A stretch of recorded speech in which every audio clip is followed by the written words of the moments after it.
Pass the cheese.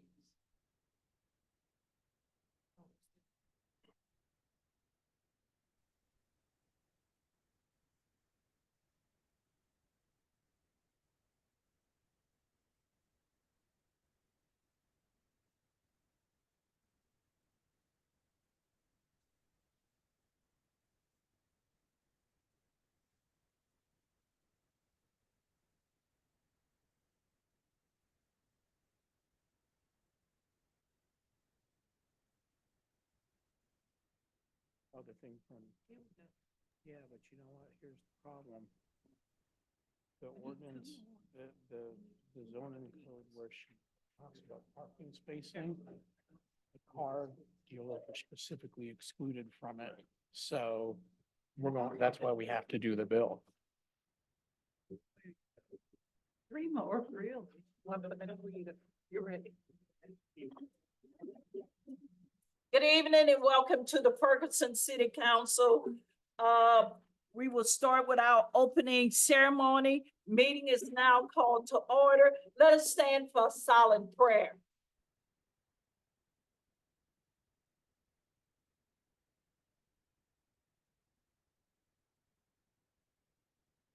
Pledge allegiance to the flag. I pledge allegiance to the flag of the United States of America and to the republic for which it stands, one nation, under God, indivisible, with liberty and justice for all. Clerk Pittman, could you please call the roll?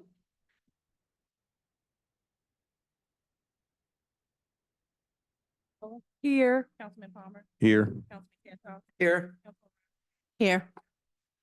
Here. Councilman Williams. Here. Mayor Jones. Here. A quorum is present. At this time, we'll move to our public comments. We ask that you will speak into the microphone. You have 3 minutes. State your name and your address. Clerk Pittman, do we have anyone for public comments tonight? First, we have Deborah Moore.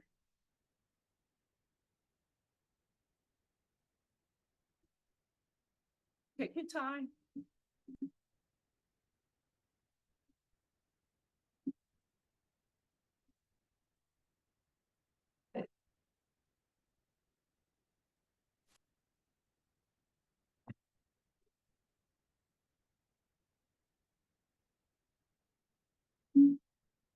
Hopefully I'll take.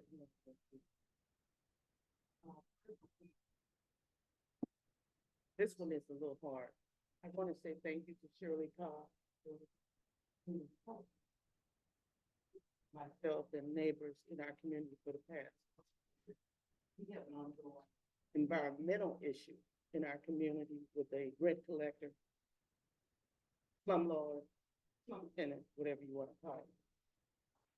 Now we are at a zero when it comes to, with regards to help, helping us or anyone you can find with that issue. The other issue, and I'm still on public works. We have a trash issue, we're having problems with your public work, waste, or whoever they are. I personally called public works for some help. We got zero help. After the 3rd day, I did text a few people and say, look, I need to know, to speak with somebody that's higher than that customer service at Republic Waste. Finally, a young gentleman came by, he had a conversation with me, and I took care of it. But my issue is, and I've always said this, and I will always say this, our public works department, you guys have an idea on who you figure is the key for our city, but I said public works is our key. Public works to me appears not to be, have not been doing their job for years. Because if they had been doing their job, the issues that we're having now with rent collectors, slumlords, I don't think we would have. I've been in this community too long and I know what we were getting in the past from that department. But anyway, I'm happy for Shirley, but I'm also sad for us. Because Shirley was doing a fantastic job for us, helping us out. I have reverted back to going, making phone calls to St. Louis County to help us out with this, environmental issue. For those of you that have dogs, I don't have anything against dogs, but you need to clean up your dog poop, even if it's in your own yard. Dog poop also.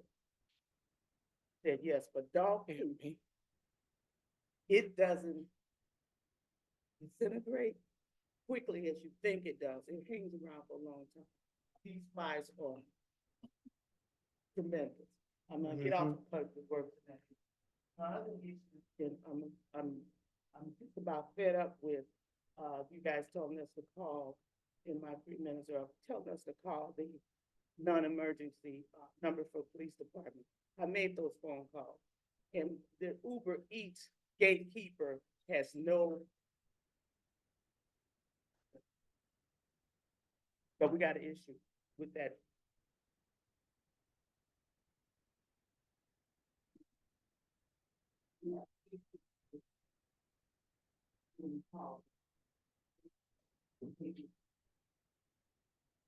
Thank you, Ms. Moore. Dave Johnson.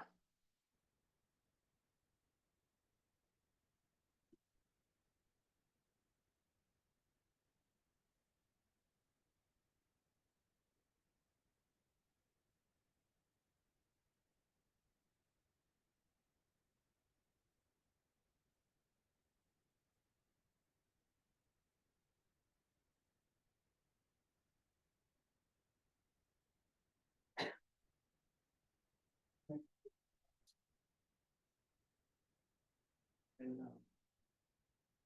thinking about it before.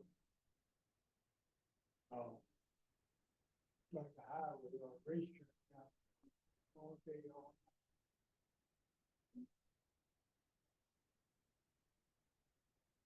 Fifty some police, cars, trying to get the guys that run red light, and stop sign. So. We. Speed bumps, went through that, which. Here.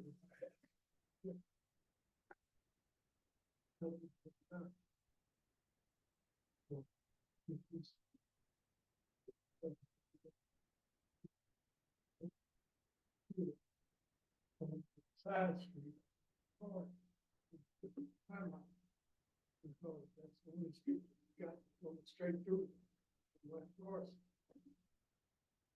That's the main thoroughfare. Put the circle there, but they didn't do it right on the circle. So. That's all. All night long. Thank you. Thank you, Mr. Johnson.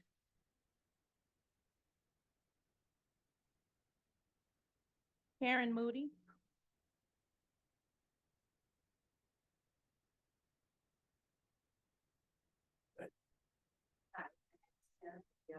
Royce Drive. Want to say good evening, everyone. Good evening. I'm gonna piggyback on. Okay.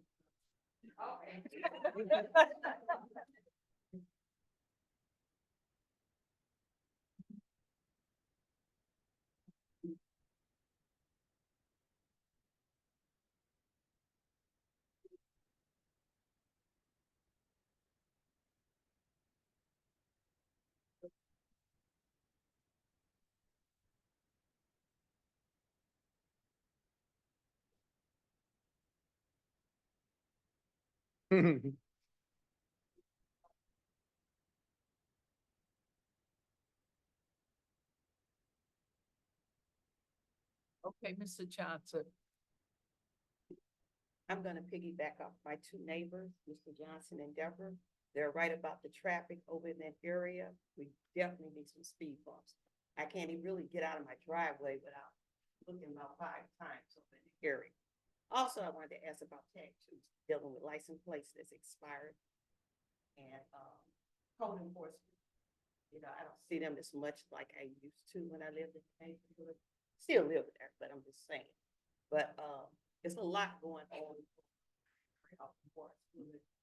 And, I'm concerned, you know, about the area. I love my house. I love the area I'm in, but if I could pick that house up and move it somewhere else, I probably would at this point. So I'm a little disappointed in things that's going on in our area, you know, as far as like, I see a lot of people walking around later at night that I never seen before. I have seen the police officers come through every now and then, but as far as, like I said, code enforcement, traffic, it's just, it's horrible over there. We do need speed bumps, and I'm concerned. At my time, is that somebody's phone? Oh. So that's all I really wanted to talk about. But, and I think as far as the community, we need to be updated on a lot of things, you know. Only time I see you guys is going election. I'm a little disappointed in that. And it's not the greatest thing. I vote in every election, anything that you guys put out there, but I don't choose to see you during election time. I choose to see you in the neighborhood sometime. So that's all I need to say. Thank you very much. You guys have a great day. All right, Karen. Alyssa Williams.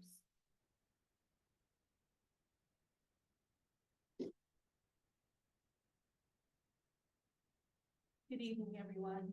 Good evening. I am Elizabeth. I am new to Ferguson. Welcome. No. Just have two things. You're I grew up in Ferguson. Back, two things. Speed bumps, I'm gonna piggyback on the other people. I live on North Elizabeth, and it is the International Speedway. And any kind of thing. I'm concerned because when school is out, it will be even worse. And we have a lot of kids that walk up and down the street, and I have a lot of neighbors who walk their dogs. And hopefully, I'm not sure if it's a Ferguson road or if it's a county road. It's county. Okay, so I should address that today. Thank you. The other thing is the code enforcement. First, thank you. Hi, thanks for coming. Very nice. I have two houses on the either side of me that are basically clear and have been so for about the past month. The grass, because of the rain, is above the knees. One is owned by someone local, I looked it up, and the other is owned by someone who lives in California. And it doesn't seem that there's going to be any traction, progress in these people. I live in a nice little house and I made sure that my house is nice. And when I drive up every day, I see high grass. And it's very annoying. I know there's a process and I know that citation, the information has been given. And I'm sure there's a process of 7 days or something like that. I'm not really sure what the process is, of something happening. And then the other question I have is what happens with out-of-state land with property? And my last question is, how many citations does it take for a landlord to get before action is taken on a property? And that's all I have. Thank you. Thank you, Ms. Williams. Becky Miller.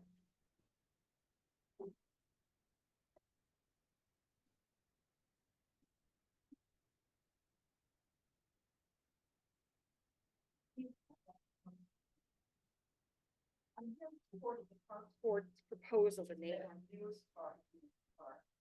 I realize this is a change from usually naming the park, street that borders it. There are several reasons, however, that Unity Park is an appropriate name. One, the need for this park was a neighborhood initiative. Early cleanup of the park brought together residents from Ward 3 and other wards. Second, thanks to a property easement from Emerson, the new park acts as a connection between the area around Halpin Drive and the wider neighborhood. Third, Ward 3 needs more green space. The only walkable park designated in that area was a small weedy lot with a rusted swing set frame. It was a constant reminder of the ways our city neglected our outer perimeter. Officially naming Unity Park is one way that the city can finally acknowledge that all 3 wards deserve equal recognition and development as a unified community. Ward 3 should no longer be treated as the unwanted stepchild of Ferguson. Fourth, our city still needs to work on uniting as a community. I suggest that one way to do this is to start visiting some of the parks outside our own neighborhoods. The sculptures in Jesky Park are one example of a neighborhood park encouraging visits by everyone throughout the community. With a little more development, Unity Park could be equally welcoming. Its big shade trees already make it a great place for a picnic on a hot day. Contrary to rumors, the Unity Village is not a veiled reference to any connection to, support for, or support by the Unity political PAC. Whoever is spreading that rumor needs to just stop. Seeing this park was a neighborhood effort. It was financed by a grant from the regional YMCA. It is a much needed development in this part of Ferguson. And I encourage everyone to enjoy our newest park. And let this park's new name serve as a reminder to continue the effort to come together as a united community. Thank you. Thank you. Alan Miller.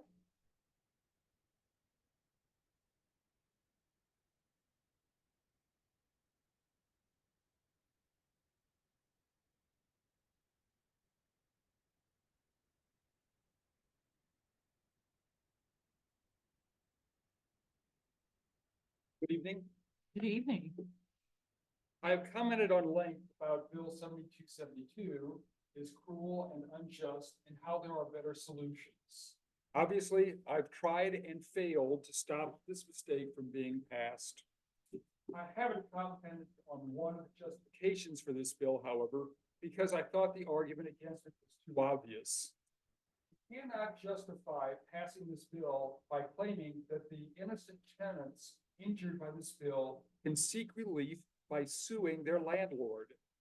It will be very burdensome for someone who has just been put out of business to seek indirect damages from a private entity with no guarantee of payment. From the many lawsuits currently filed against our city, it should be obvious that it's much easier and is assured by suing the city for the direct damages that will accrue from passage of this bill. Moving to a different topic, there's been a lot of confusion about the correct process for approving building development proposals. With tonight's public hearing, it appears that the process for considering a special use permit is finally followed correctly. There are some procedural issues involved with the subject of tonight's hearing, with the general process of first review by zoning board, followed by the council's review, correctly follows section 23 of our zoning ordinance.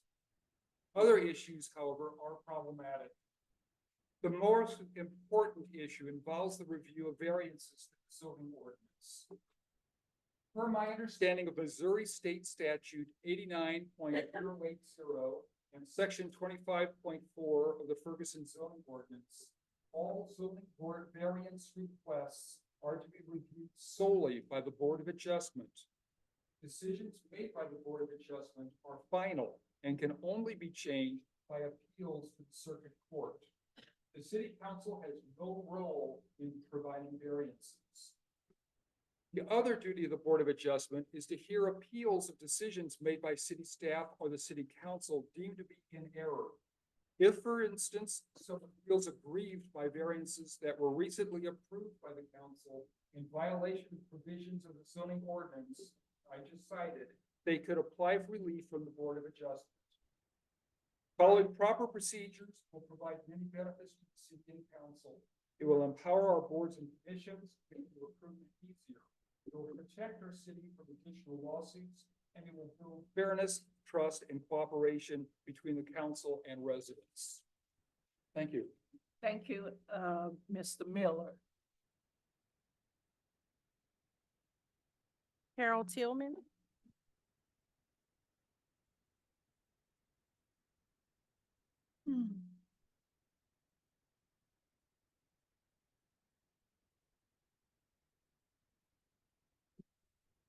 Good evening. I live at 500 Rockingham Drive, and I just want to say how thoughtful she is, and wake up even in the mornings. I can wake up, look out my window, and she's picking up all the trash. So I live in a beautiful block. and I appreciate it. Thank you. It's Laura. Okay, I can't make out the first name, last name Hall.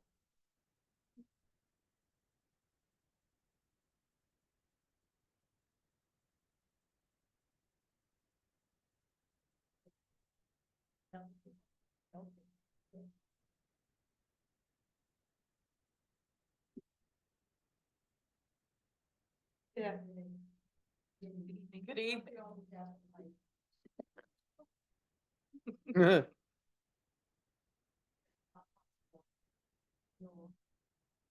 And feel like she's done an excellent job.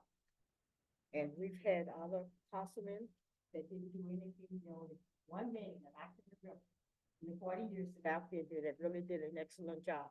And I feel like she's doing an excellent job. And I feel like everyone in our ward should stand behind her.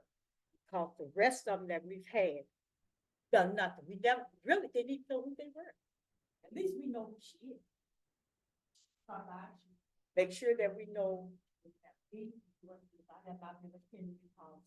I had not a stringing person. I didn't know how to hold on, so I'm gonna be honest.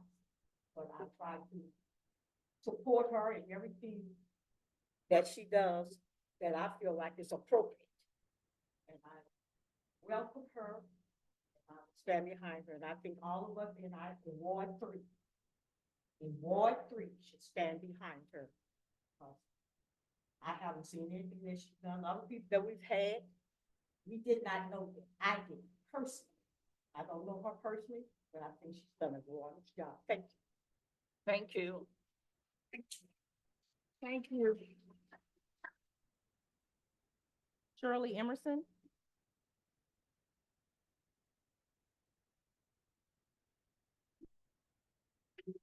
Jones, members of city council and city officials and staff.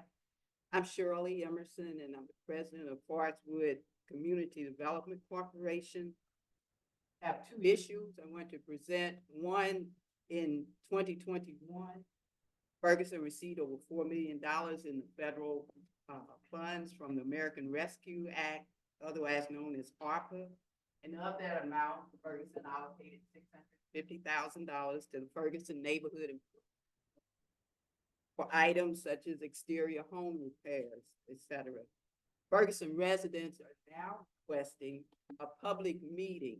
We'd like to meet with the city council, the city manager, Ferguson Neighborhood Improvement Board, the city attorney, and the city clerk to discuss Ferguson's management of the ARPA fund. We simply want to ensure that all residents are aware of the availability of the ARPA funds, such as those that have been designated for exterior home repairs. And we want to make sure that the ARPA funds are being distributed fairly and in a clear and concise manner. And so toward that end, we are proposing several possible alternative times that maybe we could meet as a public, have a public meeting here at the city hall. We're asking that it maybe take place at 6 p.m.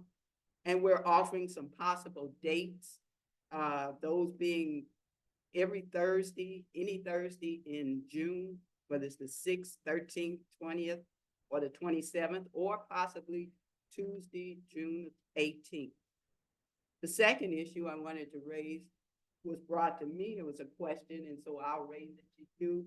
It was from some residents that live on Westworld. They said that they're having a problem with their street and with their sidewalks, and when they came to City Hall, they were told that Public Works doesn't do that kind of work anymore, and they were simply wondering why Public Works does not fix sidewalks or streets anymore. Thank you. Thank you, Ms. Emerson. Adrian Nelson.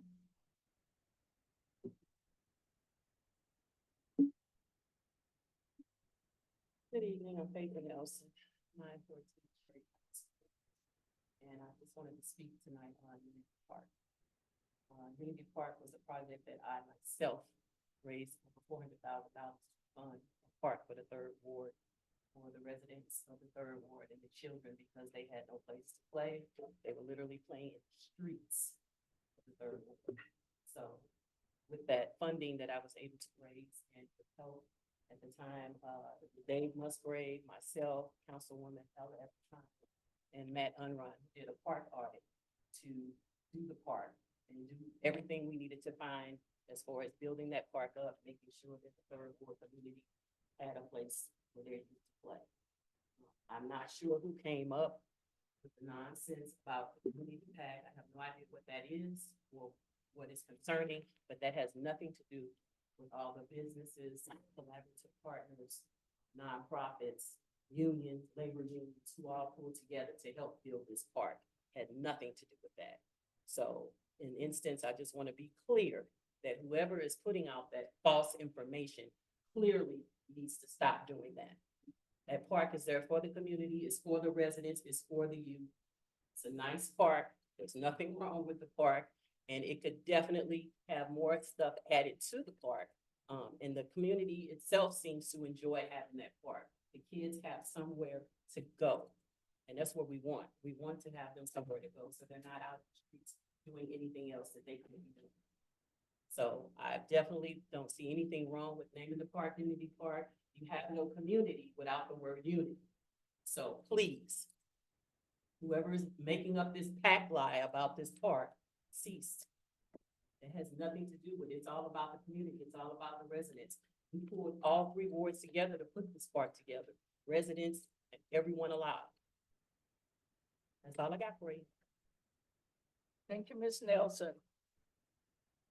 Jeff Galonia.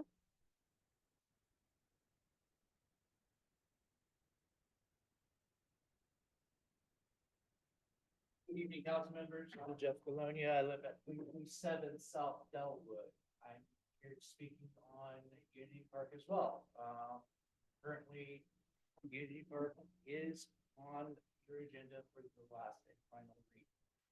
This has gone into council passing unanimously through our board.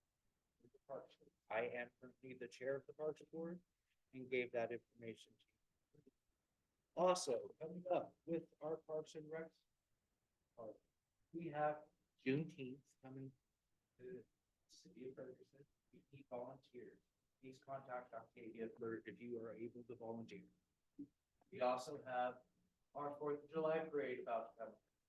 We need volunteers for 4th of July. We need vendors for 4th of July. We need participants for 4th of July. So if you know of any businesses who'd like to get their name out there, sign up and have a float.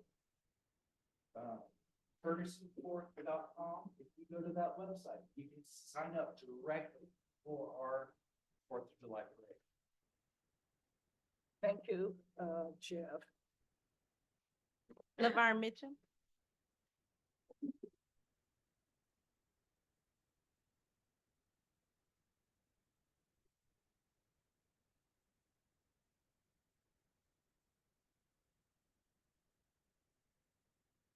Vern Mitchell, 508 Hunters Ridge Drive. Good evening, council. First, I would like to apologize for the disorderly conduct at the last May 14th meeting. It is not my usual MO, and I would like to apologize for that. Now, while I do believe in order, I do know, and we all know in terms of this country that we live in, there are times when disorder is necessary. There are times when protest is necessary. And there are times when good trouble is necessary, as a legendary John Lewis have said. I also believe that, I think what I kind of got upset about, I also believe, this is where I felt when I was on the council, you all are held to a higher standard. That doesn't mean you give up your First Amendment rights or your right to speak and give your opinion, but you all are held to a higher standard. You just can't say anything and do anything. That's just what I believe. Another concern I have, Councilwoman Lipka, you made a very intentional statement that, council people are not required to be at, neighborhood association meetings. And that is true. But when I was on this council, Council Robinette and I, and this is what we chose to do, because we thought it was important. People can't come to these meetings and ask questions and have discussions because you all are doing the business of the city. So we can't come and have discussions and ask questions. When Councilwoman Robinette and I served, most of the time we were both there. There were times both of us could not be there. But what I found was citizens were very appreciative of that because they would ask us certain questions or they would ask for certain explanations of things they thought were going on in the city. And again, it's important because they can't come here and have a discussion. Right now, and someone has already said something about it, we need to have a meeting on ARPA.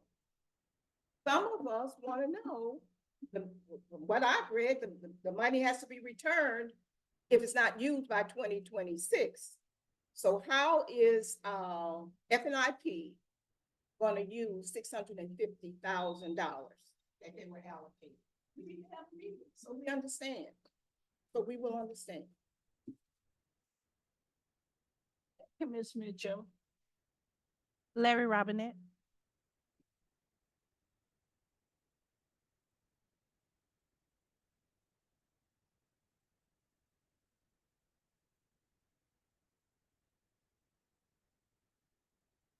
Council. Good evening. staff. My name is Larry Robinette. I want to address some falsities that were put out here on April 23rd. Basically, a few members of our community conducted an orchestrated attack on FNIP and its programs using falsities. In summary, the FNIP mission is to provide and enhance housing opportunities by promoting housing development and conservation and improving the appearance and value of individual homes. A little history about FNIP. This 501c3 program was deliberately created at an arm's length from the city to allow it to qualify and seek grants that the city could not qualify for. As such, it is not governed by the city charter or an ordinance, nor the council for that matter. It has been in existence for over 25 years. However, FNIP did not offer any appreciable programs or make any grants for several years pre-2022. FNIP was revived through the hard work of an all-volunteer board of directors who devised and sought funding for several new programs that fit within our mission. These programs were offered on a simple one-page application with one page of requirements to be filled out by residents. I challenge anybody here to show me a more simple application that could be done. FNIP has done more to put funds, including ARPA funds, in the direct hands of our city residents than the program I know of in the city of Ferguson. For the accusations against this wonderful organization and its programs, I will start with the falsity that we do not have a program for low-income residents. That is 100% untrue. After hearing the council's concerns in 2023, the FNIP board extended a low-income addendum to its programs in May of that year. That addendum did two things. It waived the matching dollar requirement for low-income residents, and it offered to pay contractors directly so that the low-income resident did not have to come up with the money and reimburse. The second falsity, that 21.1% of residents, AKA the low-income residents, do not qualify for the programs, is also not true. We do not have programs that extend to renters who comprise 99% of that group of people that we were talking about. All homeowners who follow the requirements will qualify for the programs. I hope in the future that everyone will do their research prior to making false and inaccurate statements about any program, including FNIP. Thank you. Thank you, Mr. Robinette. Adrian Shropshire.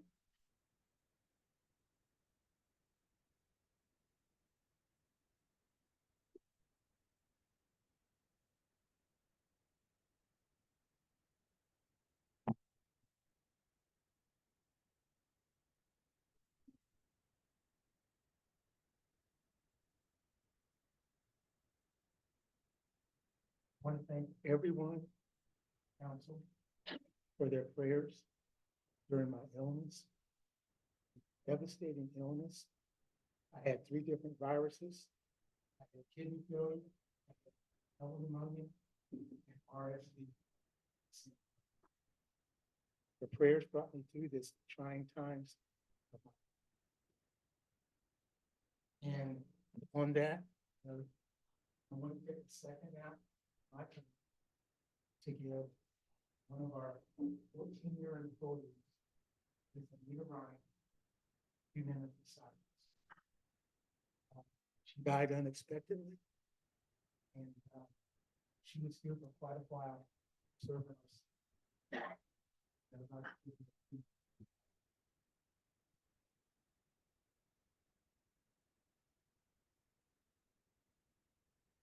Picture that with her, that was at the memorial service, and it's a very good picture.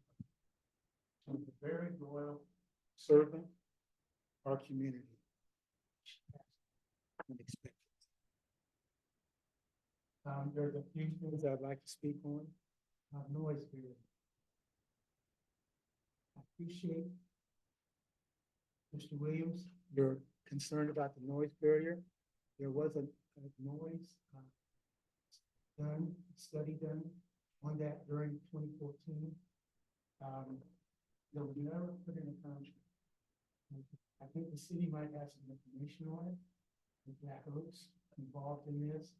And this is during the time Matt Unrein, Elliot Gibson too. And they did a noise study. It's my understanding there wasn't enough continuous noise to warrant a variable. I'd like to invite the city to come to FYI. FYI for Ferguson. We'll be having a fundraiser this coming Saturday, June the 1st. I'm asking the city to donate $500 for a table. The time is from 11 to 1:30. We'll have a young lady that knows the youth book, and there'll be a barbecue voting for our youth.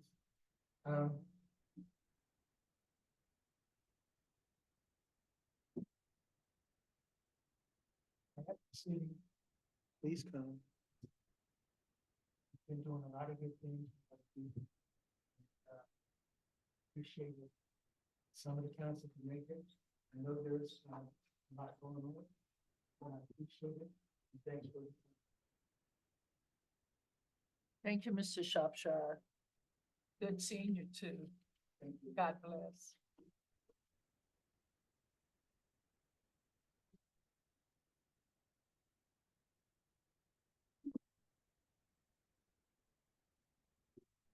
I'm Jamil Franklin. I'm at 1470 Church Street. I wanted to start off tonight by saying thank you to the city. You guys finally, you got rid of those old FNIP applications that were at City Hall website. However, it's been about 3 weeks since I discovered this oversight and hadn't heard of any potential concessions for residents. But you know, we all make mistakes. I make mistakes, not every day, but I make them. I think when we make those type of mistakes, we have to have accountability. So I think some type of concession needs to be made for residents because the wrong application was out there. We just heard Larry speak about a campaign that was launched to smear and give out falsehoods. Some of those falsehoods that were spoken last time was because the wrong application was online. So if I'm reading the application, I'm going based off of what I see, not what the reality may actually be. I found out about the low income program. An IP director emailed me the up-to-date application because I realized, hey, this says $1,000, not this. I only knew about the increase by word of mouth while I was campaigning. So I think it's important that we have accurate information readily available for residents so that they can qualify for these programs, whatever they, another issue. As Larry stated, there's not a lot of oversight for whatever reason. Maybe because it's 501c3 organization and they don't have to answer to the council, although the FNIP director, city employee. But I think there's a lot of misinformation that I've gotten from told that No. your taxes have to be paid in order for you to qualify for this program. Now, if that's true, it needs to be stated in the application. It's not on the new application, it's not on the old application. How many people were disqualified because they had unpaid taxes? And if taxes are required, that really hurts low income families. But let's be honest, who's likely to be delinquent on that? Middle class, upper middle class, wealthy, or low income families, that are on fixed incomes, Social Security. Again, this program is about enhancing the quality of our housing stock. So whether you pay your taxes, that doesn't hinder us. Your neighbors enjoy it. And if you lose the house, God forbid, it's going to hold its value when it goes back on the market, whether you pay the taxes. And then taxes will be collected upon that sale. So in my opinion, you really don't need that provision. It's not in the application now. The only amendment that I saw that changed was the pre-approval, which I made the mistake. I read the old rules, didn't read the new rules when they sent them to me. They held me to that standard and said, you don't qualify, fine. But there needs to be concessions on both sides. And I don't believe in just tearing down. I'll be at your meeting next week with ideas and recommendations. I do tell you how we do it. Thank you, Mr. Franklin. I don't have anyone else. Do we have anyone online?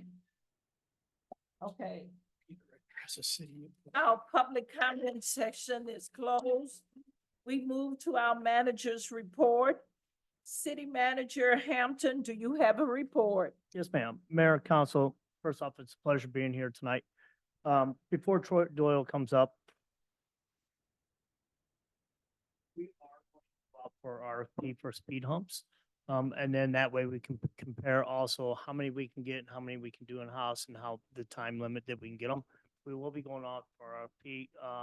We would probably look for about 100, see what we can get. So that's where we're gonna be at. So that, if anybody has any questions, we'd be happy to answer. Councilwoman Noor. Well, that's great to hear. Sorry, that we're going to go out for a RFP for the speed humps, because in the budget meeting, we did have a conversation about speed humps. But my question is, so how are we going to determine where the speed humps will be placed? Are we going to, just so, and you don't have to answer that right now, but just so the community understands? Yeah, I can give the answer, the same answer as before. It's going to be off the data from the Jamar device. The commission. So every street is not going to. So every street that has had a Jamar device, we have the data from that. Not every street's going to get a speed hump.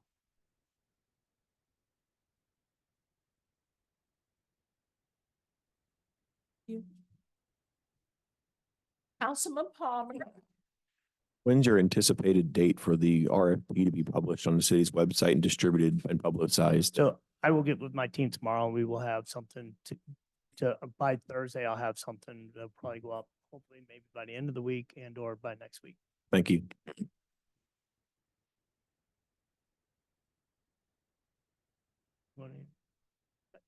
With that, Chief Doyle, we'll have a police update.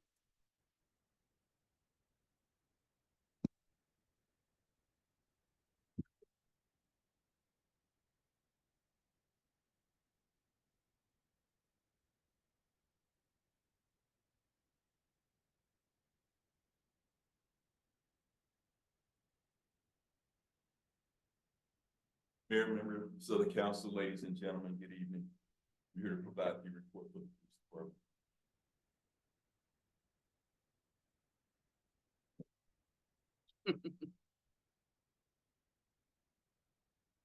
How do I? As usual, I'm gonna talk about staffing, part one and part two crimes.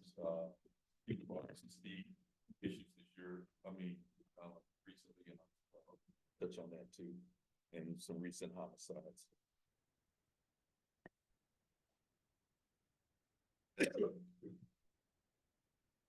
All right, so in regards to staffing, again, we're 76% staff for the police department. It's 2% more than we were this time last month. We did swear in a new officer this afternoon, Officer Sean Liddell, who's formerly Pagefield Police Department.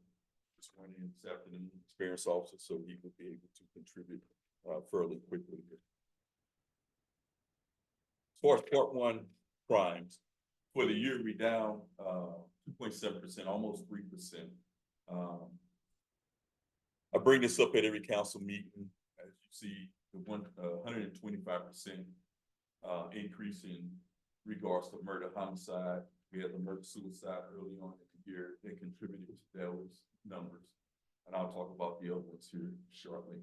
The other number that stands out on this particular report is the 115% increase in murders. Again, we talked about that earlier. A individual was responsible for maybe up, I think we're up to like 17, 18 of those particular murders. And still incarcerated as we speak today. But for the year, as far as part one crime, we're down. Oh. All right, so in regards to the homicides, so the one on Forest Wood, if you recall, that was ruled a self-defense case, so it was cleared. The one that happened on North Clay, the murder suicide, again cleared. What happened with that? The one on South Harvey, individual was arrested for that particular homicide, which is also cleared. Platmore. Again, that was exceptionally cleared. I'll explain to you what exceptionally cleared means. And the one on West Florissant at the Quick Trip was exceptionally cleared. So going back to the first, cleared mean that we identified a suspect, the suspect was arrested in no particular homicide. Exceptionally cleared mean that the suspect has been identified, but we currently still trying to locate the suspects in these particular homicides. In regards to part two crimes, we have for the year 11%.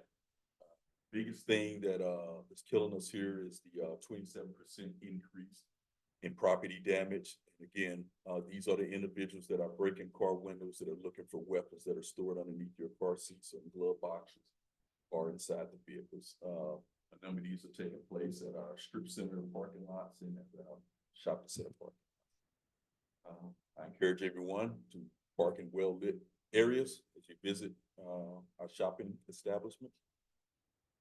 The DWIs is 200% increase. It looks, because it's in red, it looks bad, but it's actually good for us. It means that we locked up more people DWI issues this time last year, 3 compared to 1.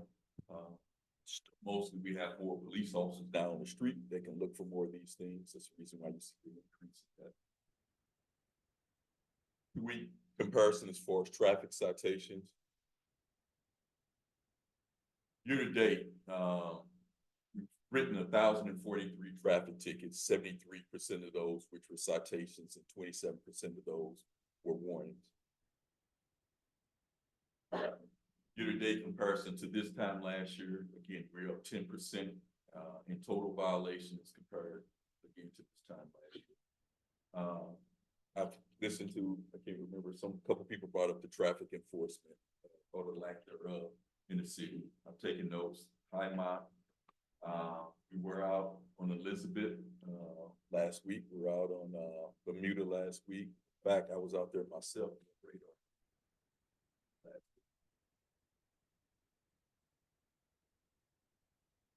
Again, failed to yields. These are vehicles that fail to stop for the police. And as of this date, we have 58 issues. In regards to community engagement initiatives, again, we participated in the Day Park ribbon cutting. We also participated in this year's Special Olympics torch run. Special thanks to Captain Dealworth, Detective Trapinskis, who also ran in this race for us to represent the city. We also contributed, obviously, to the Ferguson Twilight run. I did receive a number of complaints in regards to the streets being closed. Put out notices well in advance of that. I don't know what much more we can do about that. It's gonna be good money for our nonprofits here in the area. Obviously, members of our council, mayor participated in the city tour, the national city tour. Our police department also participated in St. Louis City's 38th Memorial Breakfast, honoring those police officers giving their lives in the line of duty. And last but not least, thanks to Chief Hampton, Ms. Doyle, who did a pretty good job of putting together a first responders appreciation celebration. And that was to support significant others of our police officers and firefighters who deal with what they deal with on a daily basis. They did an outstanding job. I'm here to take any questions, concerns you may have. I'm gonna rush you a little bit. As I'm sitting here, we just learned of a shooting that just took place by the way. My question is not important. Always important. It's very short. The property damage, it's gone up 27%. Does that also include the damages that we've been seeing increasing at the parks in Ferguson? Yes, it's all. That's all.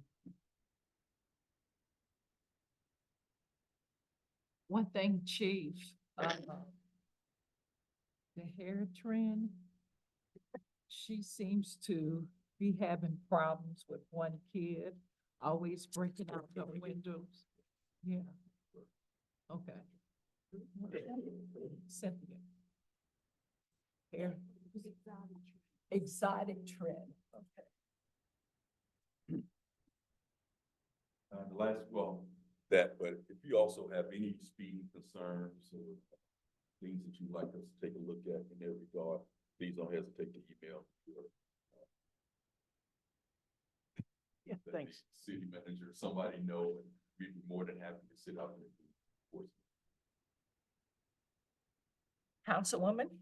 I will also say that, you know, when Chief Doyle says email, he's not talking in the wind. We actually met with a resident on Bermuda. It was myself, Chief Doyle. We had St. Louis County come out because Bermuda is a county road. But we did come up with things that we can do as a city. We came up with things that the citizens can do to petition more assistance from the county, and the county's looking for that petition. So, you know, we can work together and do these things, and it's very possible to see some action.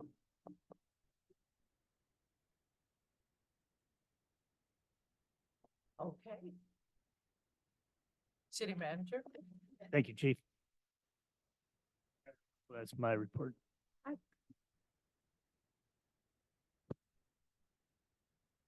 Mayor, I apologize. I do have just two questions for the city manager, if I may ask, before you close your report. Thank you. Councilwoman Noah? Okay, just right quick, city manager, I have a question regarding code enforcement because people in Ward 3, the residents just want to know, and I want you to clarify. First, is there a code enforcement worker assigned to each ward? Or does each code enforcement worker inspect and account for all 3 wards? So there's one per ward. There's one. So does Ward 3 have a code enforcement person? There's 3 inspectors. There, okay. I just wanted you to clarify that because people have been calling, asking questions. And secondly, another, His name is Abdul, okay. I'll let the residents know. Thank you. Can you clarify for the community, the easement, whether it's a commercial property or residential property? Who is responsible for mowing the easement? If the easement is in front of the building or the property or on the side? Is it Public Works or is it the property owner? I believe it's the property owner's responsibility, but I can get you, I mean, this is probably 99% my answer, but I can get you 100%. Right. Send an email. I believe it is the property owner, but I just wanted you to state it in the council meeting so that everyone out there is clear. And lastly, is there any update on the ARPA funding for the street improvements at this time? As far as not the funding, but the street improvement projects? Yeah, so for that, for the streets that we were gonna do, the list of streets, well, remember we went out for RFQ and then, I believe now we're going out for RFP for the pricing on that. And still we had to have some engineering work done as well before we go to our RFP. We probably did not hit the window to get things done early spring or early summer. It'll probably be more late summer into the fall. Thank you. Hoping to get the speed humps done before then as well. Councilman Casal. Chief Hampton, I've been getting a lot of people contacting me complaining about houses that need nuisance abatement, specifically vacant houses with long grass. And one thing I would like to be able to tell them is what progress we've already made. How difficult would it be to generate a list of addresses that we've already ordered the contractor and that they've gone out and abated? Because I don't have any way of knowing. Yeah, I'll get with Rachel tomorrow, or Dave will get with Rachel tomorrow, and we'll get you an answer. We'll get council an answer. Great, thank you. Any other questions for the chief? That is it, Mayor. Okay. The manager's report is closed. We move to the special presentation. Yes, Mayor, council, tonight we'll be introducing Courtney Hollingsworth from Avenues Counseling. I said it correctly, right? The last word name. All right. Good to see you again.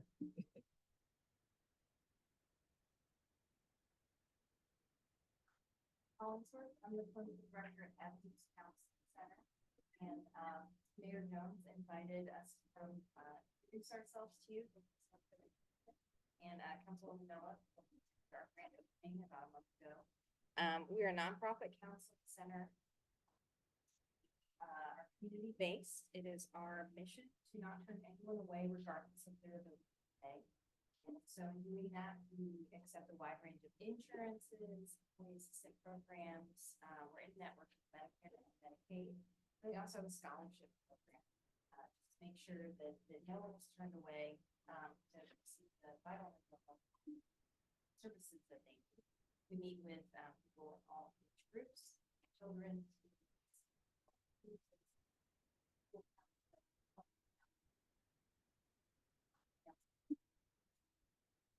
A couple years ago, we wanted to expand accessibility. So we're looking at places that seem like they were kind of counseling deserts, so to speak. There are not a lot of mental health resources.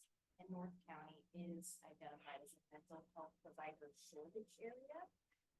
And so we decided we wanted to build our second location in North County.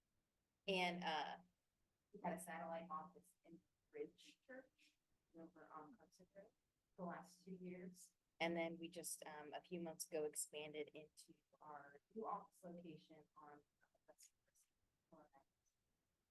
and mental health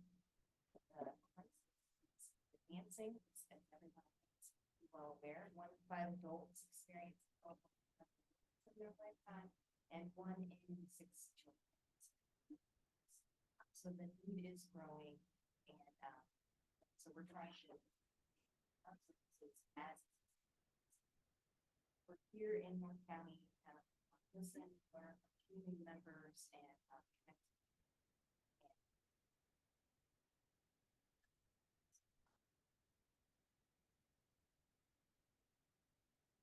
Thank you. Any questions?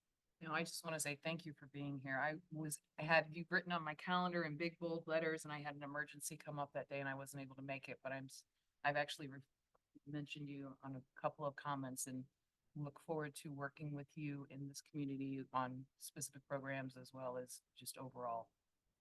No, I'm thrilled you're here. Thank you. Here and yeah, have about 14, 15 counselors. So a wide range of specialties also.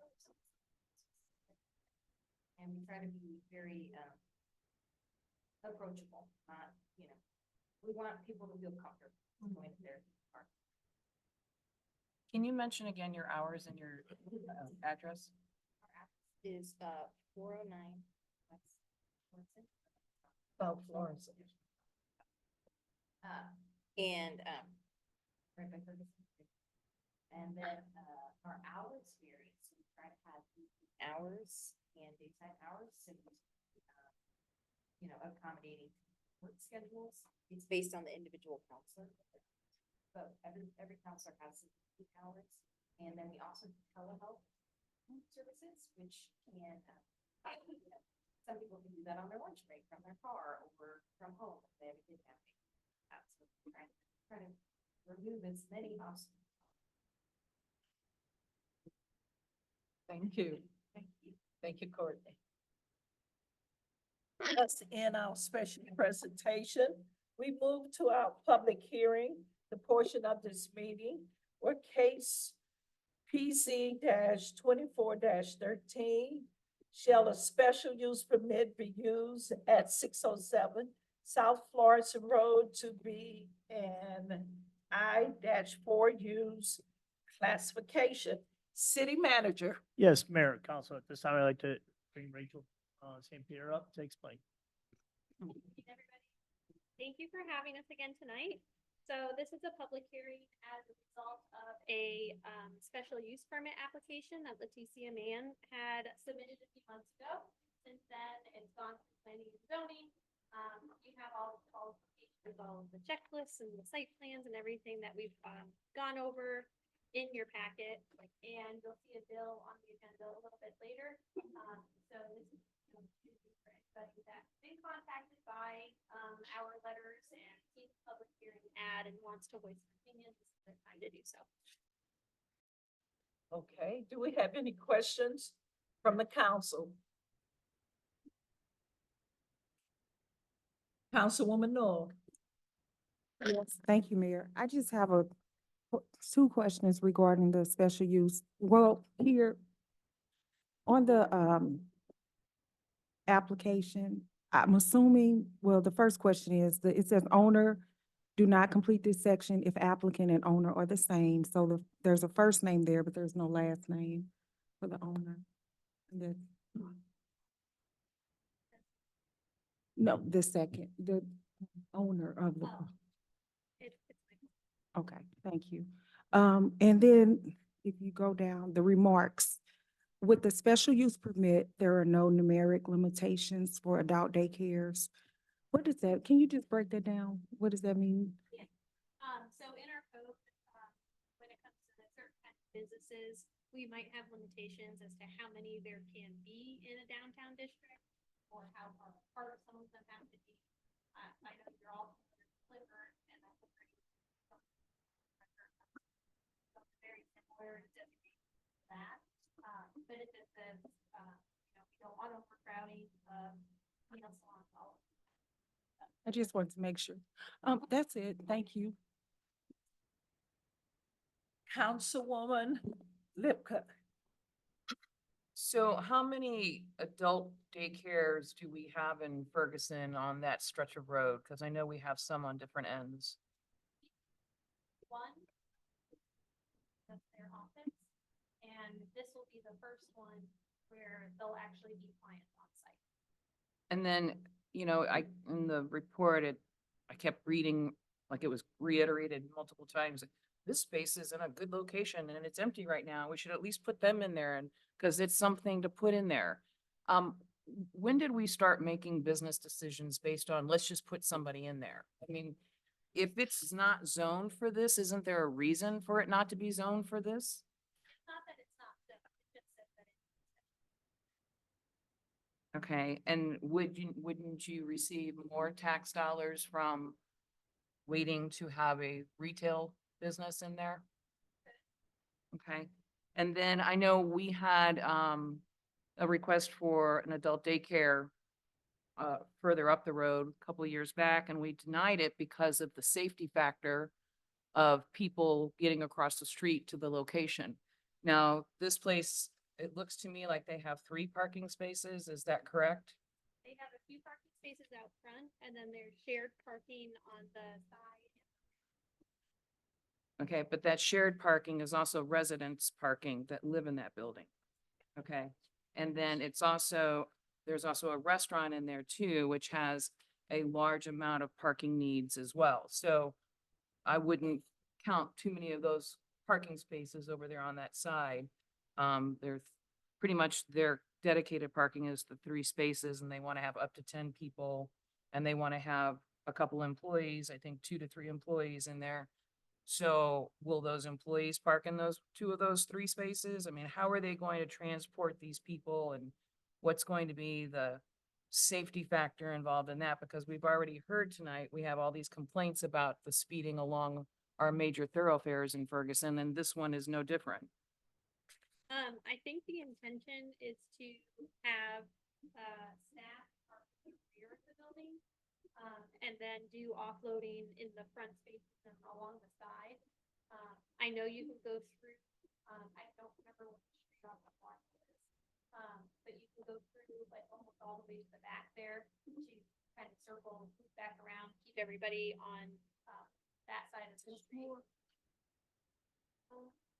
I might have it in here, but I'm not positive. It's not like a throughway, I just mean like the parking lot that far back. Okay. Yeah. Councilman Passo.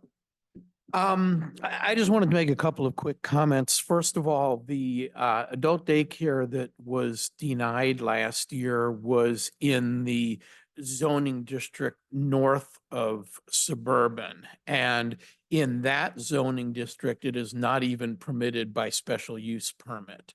South of Suburban, it's a different district and a special use permit is permissible. We denied more than one though. This is a different one that I'm talking about.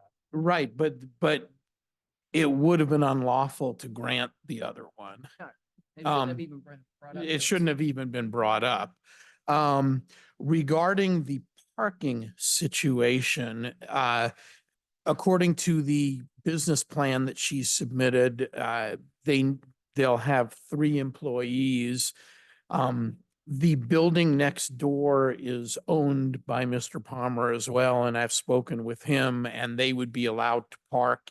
He's got ample excess parking behind the dispensary and they'd be able to park there. And then the loading and unloading, and this is another important difference between this and the other site. The other site, there was no loading area behind the building. So they would have had to unload in Victorian Plaza, excuse me. Right. In Victorian Plaza and walk across Florissant Road. In the case of this business, they would actually pull behind the building and enter through a handicapped accessible entryway that's directly access to the parking lot. So My apologies, as I'm looking at these photos a little bit closer, I realized I was looking at this just in a glance and thinking of the other building that has, it's the cafe. And I thought this was the spot at the end down there. As I look closer, I realized that this is the building further down the road with, what used to be Geraldine's next door. So Right. in regards to the parking, I still am concerned about offloading in front of the building. be doing it in front of the But building. There, I know this back parking lot and it's plenty big enough, so. There will be no loading and unloading in front of the building. Good. The- because There's actually, if you look at the building, there's a sign post that makes it impossible to even pull in front of the business. So, No, you can pull in front. well, it's not a parking area. I mean, There's there, 3 spots right there, Nick. it's not deep enough. So I don't think those are spots. Two park there to go into Onyx. In addition to that, that motorcycle shop, he puts out 2 and 3 motorcycles in one of those slots. Right, so they'd have to load through the back of the building, which is where the handicapped access is anyway. I don't know if that can be a requirement of the permit, but I'm sure that's what they're planning to do.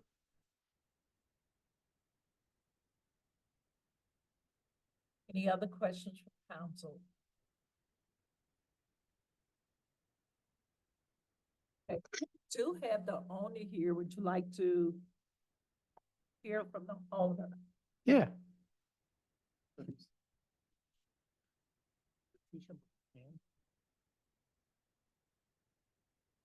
Don't go, please don't. You can't open a business in the purchase. Hi. Give us your name. Owner of the, I'm sorry, God's Love is here, Adult Center. Regarding the parking, I agree with Mr. Castle. It would be from the back. And most of my consumers that come in will be transported by me. Most of them won't drive. So transportation would be, they'll all come in on one van. And so we don't need ample amount of parking because we will probably only be servicing 10 or under consumers and they all will be transported. And again, my apologies because my parking concerns were based on a different building. They look very similar and I just looked at it at a glance, so my mistake. Any questions for the owner? You're none. Councilman Williams? Well, I already have an agency. So I've been in the field for probably over 15 years. This is just an expansion for me to reach out for the elderly, for families. You know, some families have to go to work. So this is just a reach out for them to come in, get out, to be more social. And that's another reason why I chose Ferguson, because of the location. I've been in a lot of these meetings and a lot of seniors here in Ferguson. So I'm just looking for it. It's really just an outreach for me to get people out of their homes, get them more sociable activities, field trips, you know, things like that. But it is an expansion. I already have an agency. So what I mean, did you take care of like your grandmother or something like that got you started? Started with my great grandmother. She had dementia. So I was young, but I was there with her. And then my grandmother also passed around the time when I started my agency, and I took care of her also. Also, while working home health care for. That's excellent. I think you should work with the parks as well. They have a great senior program. I've been invited, I just haven't made it yet, but that's my. Any other questions, comments? Thank you, ma'am. Thank you, Dr. Clerk Pippen, do we have anyone signed up for public comment? I have two. Alan Miller.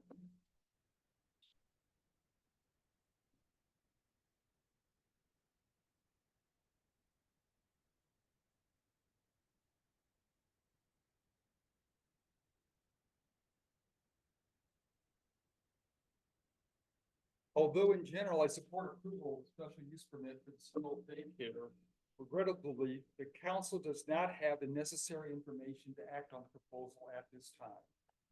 When the zoning board reviewed this proposal, they approved it with conditions. A description of the board's conditions, however, does not appear to have been provided in your packet. The applicant did not submit site plans required by section 24.5.2 zoning ordinance. For this particular project, compliance with this requirement is a very significant matter. If it had been provided, none of the conversation that we've been having would have been necessary. The site plan is not a picture. It is an official document proving the results of the architect or civil engineer's professional assessment of parking requirements. It is a statement that from the design professional's determination, the proposed project meets all of the criteria in section 23.4, the criteria you need to use to approve this special use permit, and prove that there are the impacts on the neighborhood, roads, etc., have been taken care of. Neither you nor the zoning board should have to assess the project's compliance with these requirements. The site plan should prove it to you. The project site is very complex, with multiple buildings and properties, and uses shared driveways, parking spaces, and even a drive-through lane. The building where the daycare will be located by itself has multiple business and residential tenants, And now this institutional tenant is proposed to be addressed. Require the daycare center's applicant to provide the site plan will provide benefit to the property owner and each of the tenants. Current conditions are confusing. ADA parking spaces need clear signage complying with the ADA to ensure that those spaces are reserved for the building's users with disabilities. Parking spaces need to be provided with the right balance as defined by ordinance, so business customers and apartment dwellers know that there are enough spaces available for them. Clarity provided by the parking assessment will make all of the buildings sharing these driveways and parking lots more usable.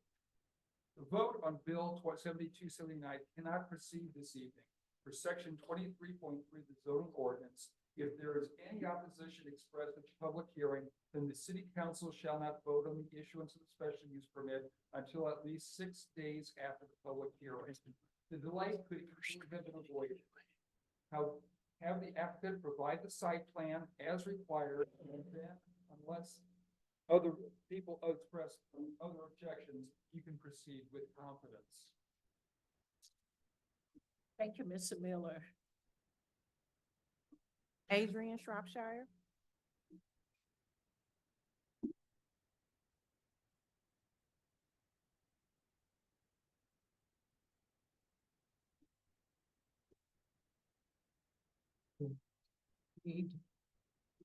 In this matter, I am speaking from the chairperson of Planning and Zoning.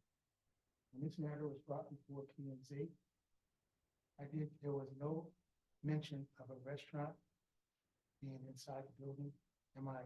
I've already said twice, and I'll say it a third time, was mistaken on which building I was looking at. Okay. So Linda Lipka made a stupid mistake, and I apologize for speaking on it. I didn't know. No, I just want to be real clear. okay, I didn't know. So No, I made the stupid mistake, not you. when I looked, our packet showed no floor plan. Under the I-4 occupancy. Daycares must have a floor plan drawn up by a certified officer. This was drawn up on pencil and paper. And I suggested at that time, before it come to council, that there was a floor presented to council. Drawn up by the architect. These are a few things that I think is very important. ADA, the width of the doors, ADA in the restroom. I worked construction many years, and there is a maximum width on each door for construction. And there are different well bars in the restroom to make it for disabled seniors. So I think before this act goes forward, I think there has to be not it's a council. Building and all the doors and what goes petitions and what goes through and all the areas of the building. It's very important that maximum width and grab bars are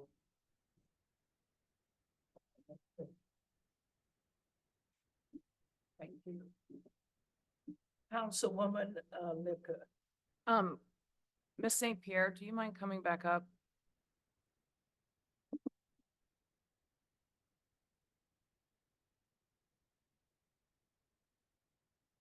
Okay, so we're basically having these two gentlemen tell us that they have concerns. Can you clarify some of these concerns? Like, I know you know what you're doing. I know that, site plans, are they what's the level here? Is this something that you guys overlooked and we should have that in this packet? Or is this something that within the capacity of what you do, what's necessary and what isn't necessary? Can you clarify for us? So we have taken the code, the ordinances, the municipal charter, and we've split it into different checklists that we have to go through to make sure that we have all of the necessary documents and that we cover each of the bullet points that are laid out in the code to make sure that planning and zoning and city council are provided with as much information as humanly possible. I know that I was not at the planning and zoning meeting for the full extent. I think I was there for the first half hour or 45 minutes. And, I know that it was requested to have a site plan, and then I would have to pull the minutes to be sure. And I recall speaking up and saying that she did provide a floor plan, and we do have images of a site plan. And that the site plan nor the floor plan have to be done by a professional engineer or architect. So the reason we made these drawing templates is because a lot of people that are just starting out can't necessarily afford a $7,000 or $17,000 architectural or engineering packet.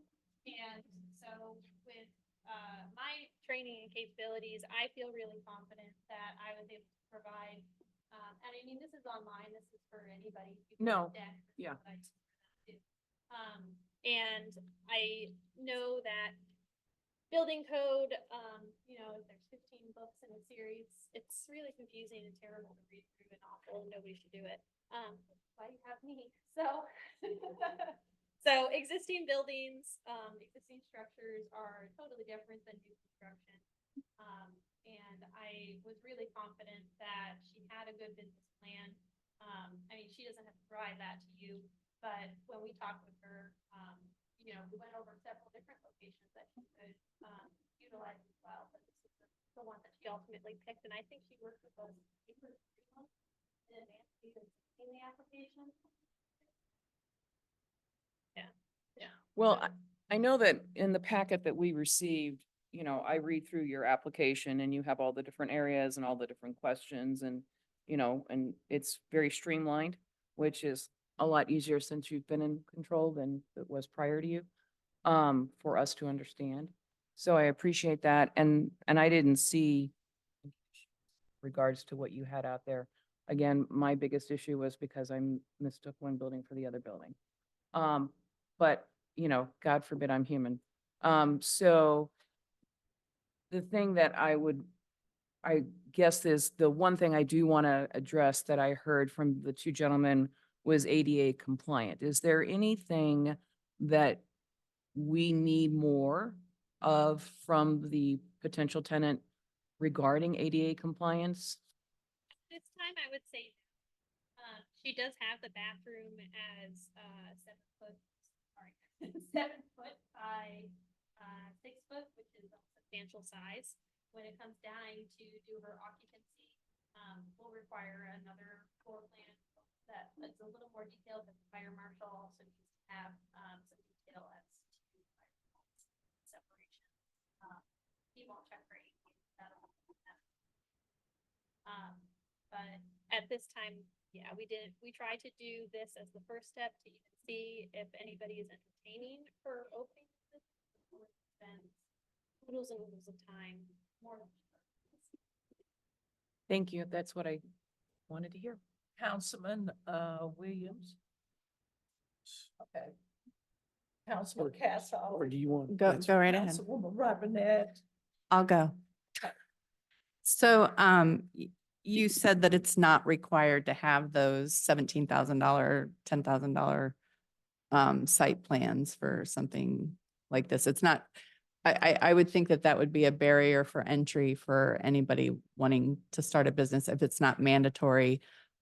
I find it very interesting that someone would come up and, kind of chastise the tenants of, business owners are being mishandled and how egregious it is to go after taxes for landlords and then absolutely nitpick this process, potentially not allowing you to come in. So I'm very sorry that you're going through that.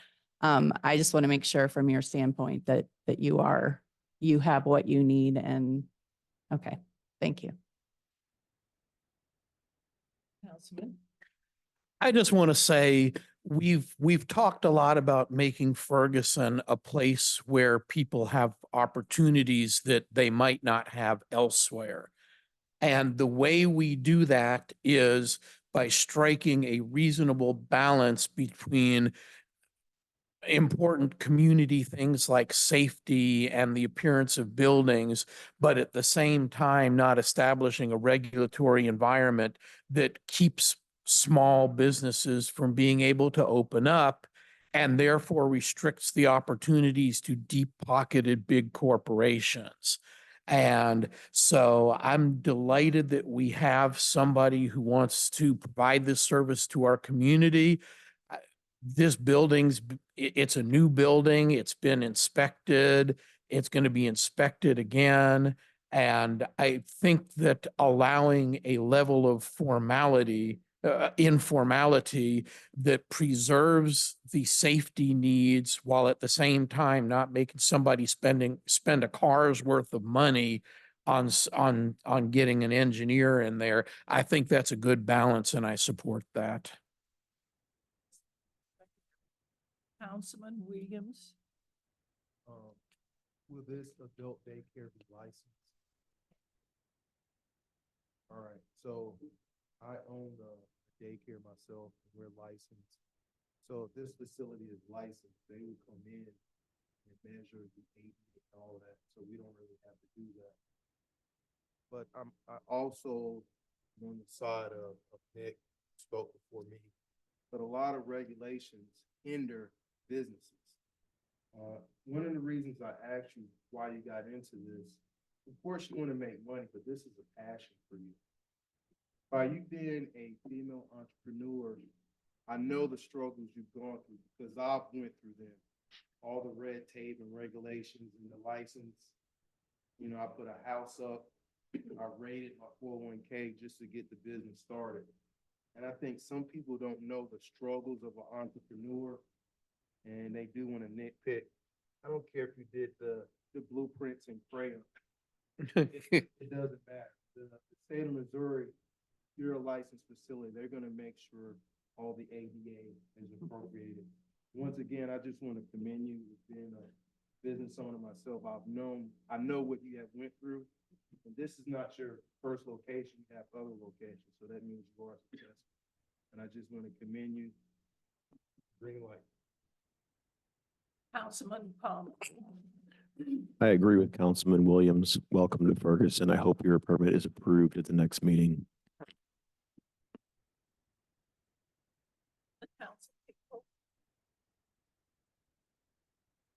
Thank you, Ms. Rachel.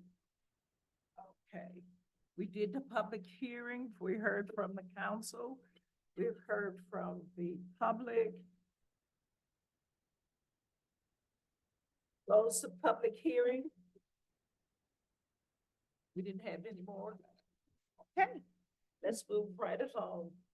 We move to our consent agenda. Our consent agenda, we have city council meeting minutes, regular meeting minutes for May 14th. I requested a motion in a second to approve the meeting minutes. So moved. Is there a second? Second, Aquita Noah. All votes in favor, aye. Aye. Any opposed? Ayes have it. We go to boards and commission meeting minutes. We have the park board from April the 16th and the pension board from February the 6th. I request a motion in a second to receive and file the meeting minutes. So moved. Second, Heather Robinette. All in favor? Aye. Any opposed? Ayes have it. We don't have any appointments for tonight, nor requests, nor a proclamation, nor a resolution. So we move to the bill for the first reading. We have bill number 7279. Without objection, we're introduced by council members present. Hear none. Attorney Carey, could you please read the bill by the title only? Yes, ma'am. Bill number 7279, an ordinance in the city of Ferguson, Missouri, granting a special use permit to Leticia Mann for the purpose of operating an adult daycare facility at 607 Florissant Road, subject to the conditions, restrictions, and requirements set forth herein. City Manager Hampton, I have nothing further. we move to bills requiring the second reading. Without objection, we introduced by council members present. Here none, we have bill number 7272 amended. I'm requesting a motion in a second to read the bill a second time and place it upon its passage. So Is there a second? Second. Attorney Carey, could you please read the bill? Bill number 7272 amended. An ordinance amending certain sections within Division 1 of Article 2 of Chapter 42 of the Code of Ordinances for the City of Ferguson relating to the regulation and issuance of business licenses in the City of Ferguson. City Manager? Clerk Pippen, could you please call the roll? Councilman Cassoff, I, Councilman Robinette, Aye. Mayor Jones, Aye. Councilman Lipka, Aye. Councilman Williams. Aye. No. Councilman Palmer. Aye. Bill number 7272 passes. We move to bill number 7274. Without objections, we are introduced by council members present. Here none, I'm requesting a motion in a second to read the bill a second time and place it upon its passage. so moved. Second, Aquita Noah. City Attorney Carey, could you please read the bill? Yes, ma'am. Bill number 7274, an ordinance amending certain sections within Article 13.4 of Chapter 49 of the Code of Ordinances for the City of Ferguson relating to zoning in the City of Ferguson. City Manager? I see Mr. Cassoff has some. Mr. Cassoff? I wanted to make a brief comment because at our work session, I indicated that if it was demonstrated that we could properly regulate the problem businesses without this legislation, that I wouldn't ask for the legislation to move forward. True to her word, Ms. LaPierre did provide us with a list of predications at 701 Chambers Road. I decided that we needed to move ahead with this bill for this reason. Some of the things that I'm particularly keen to address are specifically excluded in our zoning ordinance, despite the fact that they're cited for it on this notice. And in particular, the greatest concern that I have, well, two of them, the packing of cars that are parked literally inches apart, which is unsightly and a safety hazard. And it's been a method used by a couple of car dealers to basically have junkyards in the middle of our city. They park these cars so close together that the mirrors have to be folded in or they would hit each other. So I wanted to require them to park in decent parking spaces. There is indeed parking regulations in our zoning code, but our zoning code also says such parking spaces occupied by automobiles for sale do not have to meet the minimum parking space requirements specified in this chapter.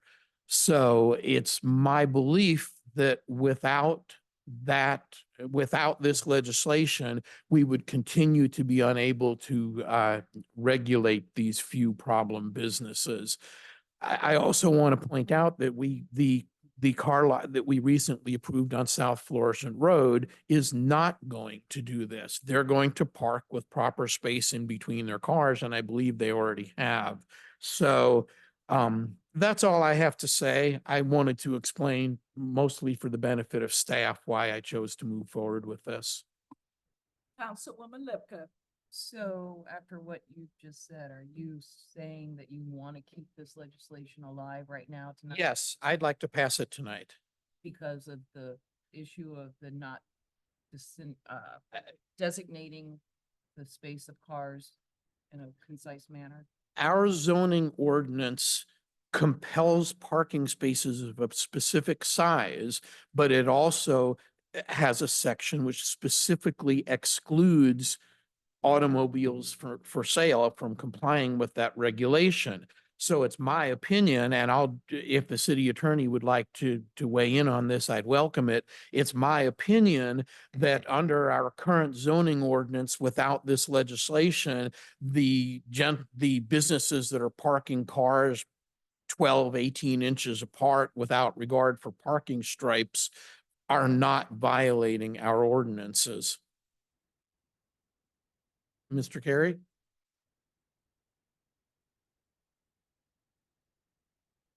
Anyone else? Councilwoman Noah. I was just gonna make the motion so that we can move forward, if you all were done with your comments. What? I said I was gonna make the motion so that we can move forward if everyone was done with their comments. I don't have a comment on his, I don't disagree. Okay, yeah, I'll call the question. That's fine. That's said- what you're trying to do, right? No, I said I was going to make a motion to move forward. That's calling the question. Well, thank you. Yeah, I'll call the question, or you can call it if you want. You can go ahead, I'll second. Okay. The question's been called. I have not called for I a know, motion.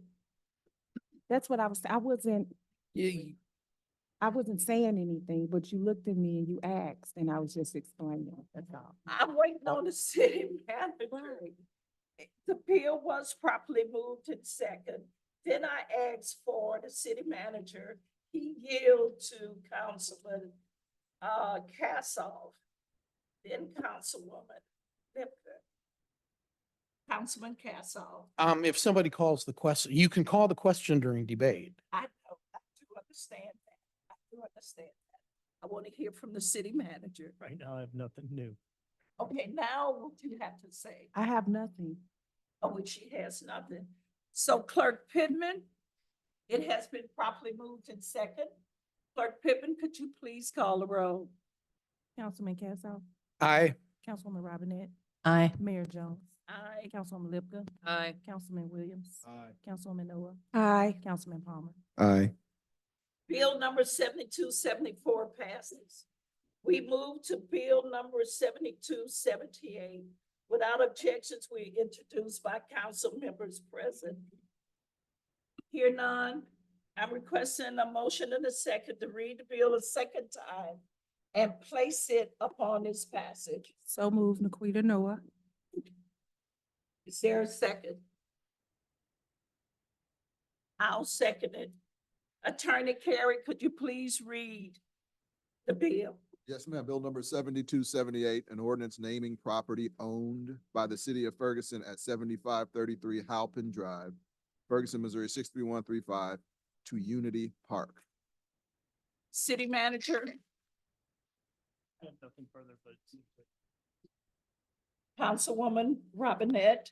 So I'd like to open this up for conversation. I realize that Unity Park is something that has been wanted by a select few, and I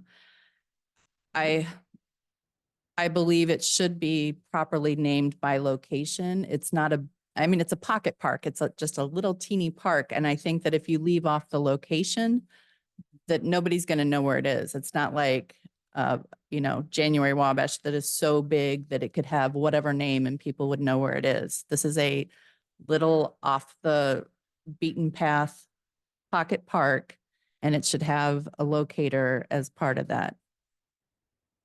So it should be Halpin Community Park or whatever. Help them community park. Councilman Cassoff. I forget who it was that spoke earlier, but the word that I heard over and over again was community.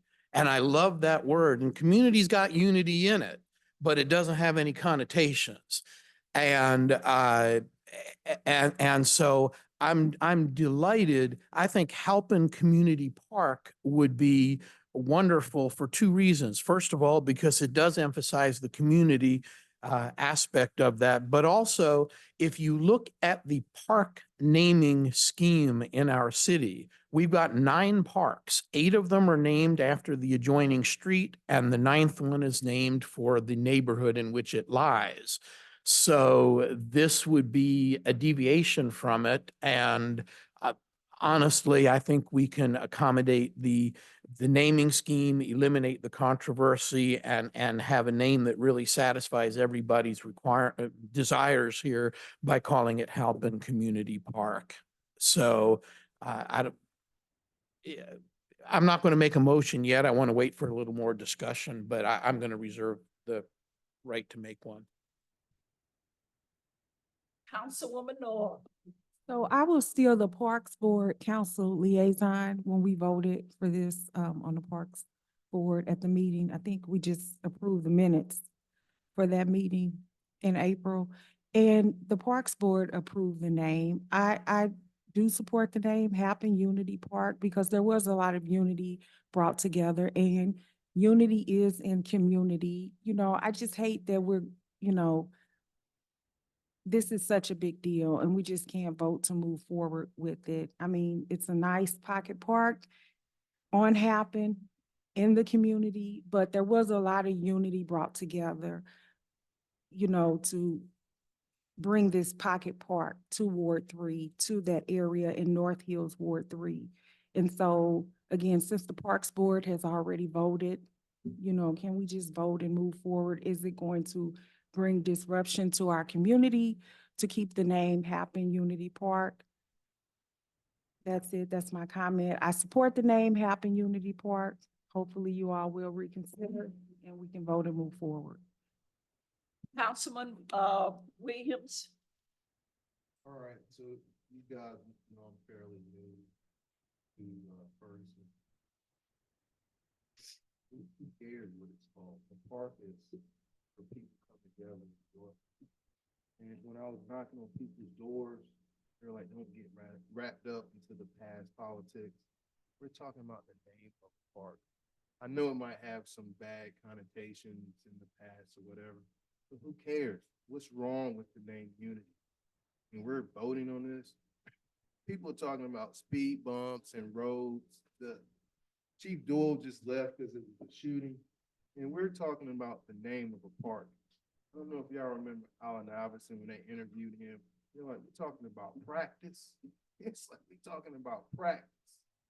We're talking about the name of a park. And I know it might have some sore spots for people because they really know the history of it. But who cares? Unity is a good name.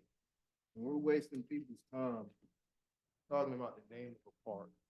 Park is to bring people together. Who cares what its name? And, you know, I think we should just move forward and stop wasting time on it.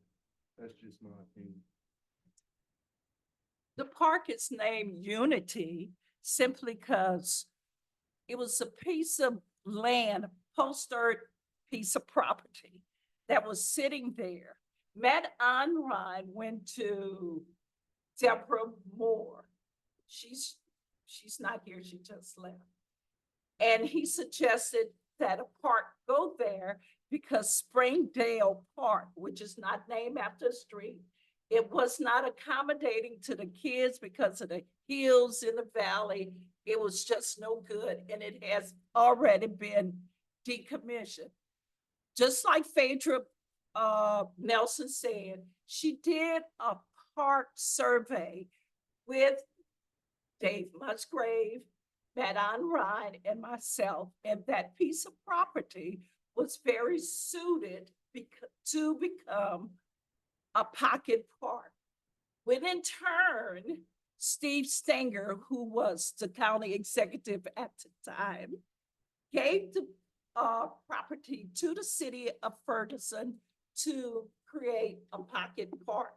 From there, Phaedra Nelson was raising money and she went to Emerson, and Emerson was willing to take the fence down, open the area up so it will be larger and people can access the park from both sides. Not only Emerson, Millstone Weber donated all of the walking path, which is $75,000 worth of work.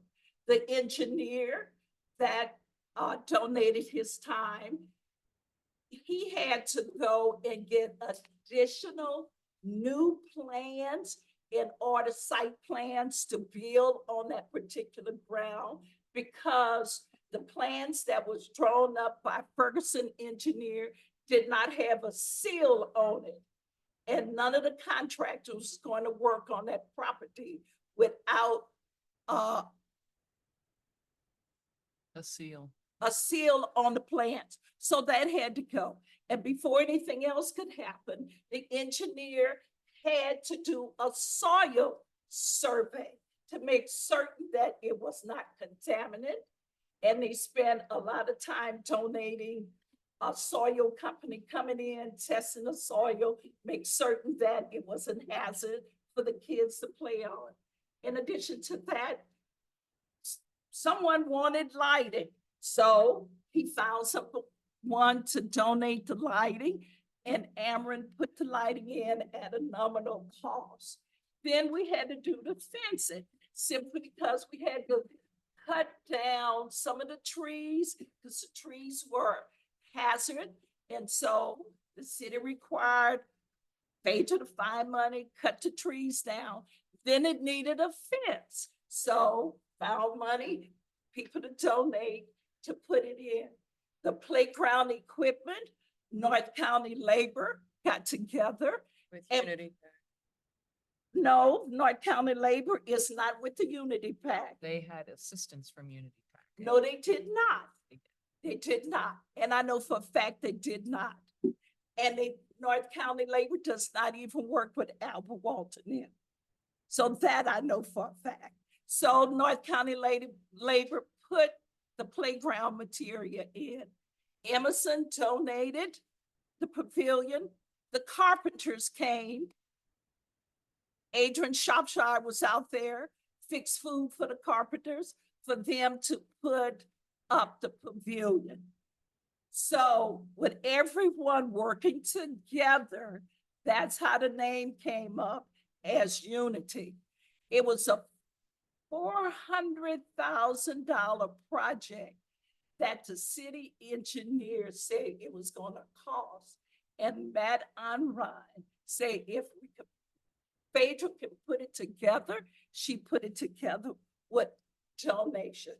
Now, where you all get the fact the Unity Pact works with North County Labor, I don't see it, not at all. So there's nothing wrong with the name Unity. I will just say that during the election, when you were running for mayor the first time, I mean, nobody had a desire for a park over there. All of a sudden, you go and submit request for a piece of land on your nonprofit, signed it with your position as a city council member, which was very questionable. And that's when James Knowles was the mayor. And then you brought it, and you and Wesley both were very adamant about this park because it all worked within the political scheme of things. So then when the question became, okay, and then the response was, well, it's just only $30, so it's not going to cost anything. But then the reality started coming out that all the different costs it actually had and built into it. And then the question was, well, why this piece when I remember Mayor Knowles found pieces in the same area that had better access, that had the opportunity to possibly build a parking lot, that actually sat on the corner so it would have more visibility because this park had very limited, it still had visibility problems and everything else. So the $400,000 that got built into this was because that was the cost to every answer that every question that you guys went out there to find a solution for. So, I mean, yeah, it's gone through its growing pains and you have done amazing work getting a lot of support for it. You've done amazing work getting funding for it. You've gotten, a lovely playground for it. But this was originally like, we were told, oh, it's just a $30 piece of land. And now it's turned into this big thing. And that was the other thing too, when Mayor Knowles was still sitting here, was that if you guys wanted to go forward with this, you had to guarantee to the city that there would be no financial responsibilities of the city in the development of this because it wasn't something that was brought by the city. And then we still had, we still had Springdale, we still had those issues. We had we had an opportunity to redesign Springdale possibly, but that still had the issues of it was too deep and didn't have a good visibility and didn't have a lot of parking. So, I mean, originally, the new space to replace Springdale had the same exact problems that everybody was complaining back for Springfield or Springdale. The bottom line is, when it became something that was really happening and you guys realized that the city put their foot down and said they weren't paying for it, that's when all these amazing wheels went into effect. And it's a testament to people coming together. And you guys got this park built and it's beautiful. It's still going to be something though, that is going to be on the financial books and responsibility of the city from now on. And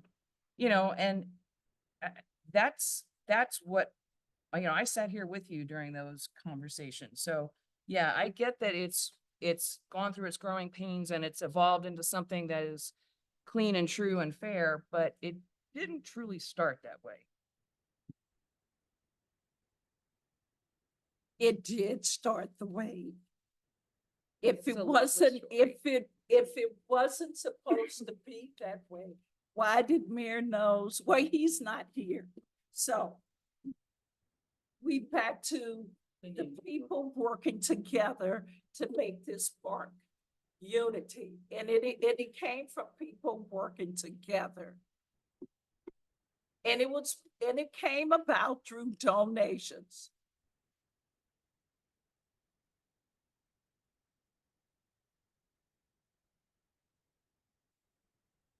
City manager, you have anything to share? Negative. Mayor. Mayor. You had your hand up. Oh, no. Okay. Where it has been properly moved in second. I do have a question if allowed. Can we compromise to put Halpin, like Councilwoman Noah suggested, have Halpin Unity Park so that it does have the location moniker as well as the Unity? At this point, the kids are out there playing. That's what I'm saying, They're like, out there playing. I don't have any problems naming it Halpin Unity Park. Okay, so moved. Go all the way back to the drawing board. Is that not correct? No, Or we make amendment on the floor right now? I move to amend. Okay, we have is an there a open, second? we have an open motion on the floor. He moved to amend it. So Octavia? Okay. I need a second for the amendment. he need a Second. second. Second. Okay, we move, there's a motion and a second to amend bill number 7278. 7278 to have.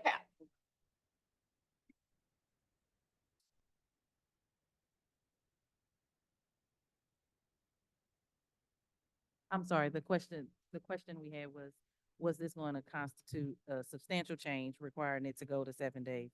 But in this particular case, no.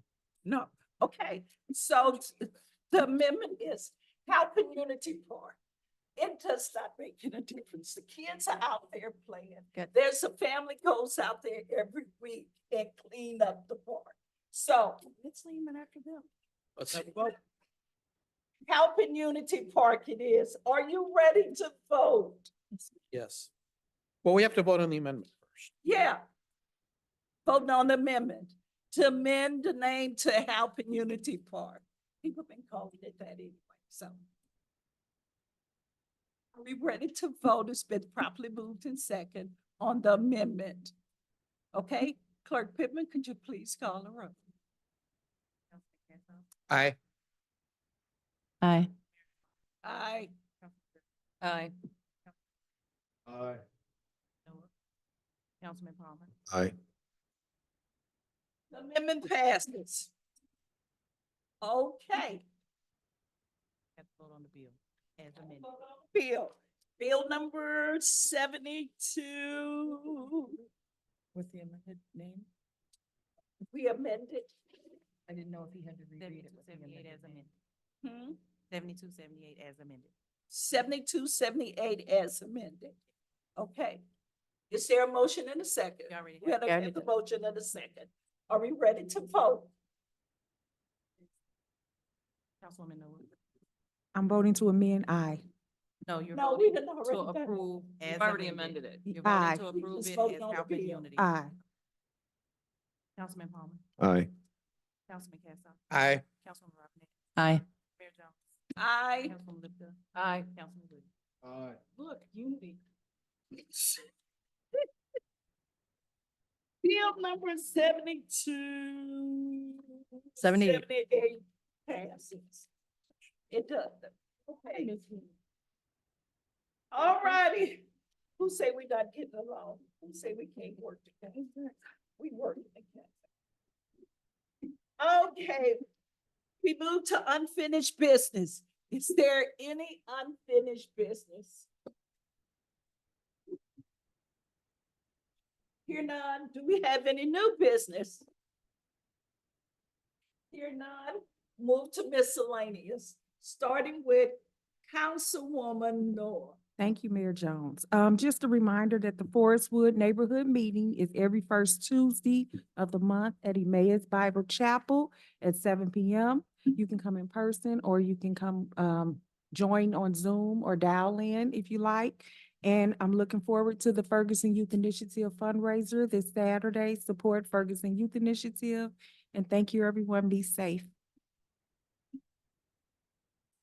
Thank you, Councilwoman Noah. Councilman Palmer, Nothing from me. Councilman Cassoff, Nothing for me.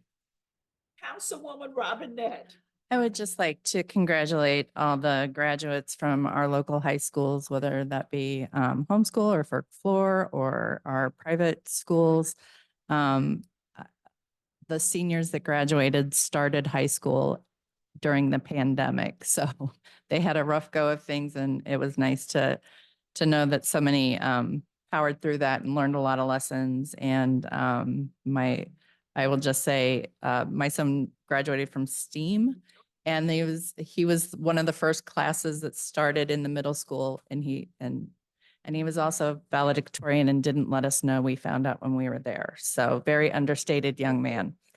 But it is a testament to what these kids have had to overcome. And, we're talking mental health. There were a lot of mental health issues. And, with the youth who didn't have a lot of tools in their tool belt, even some of us adults didn't have enough tools in our tool belt. So a special congratulations to them for graduating.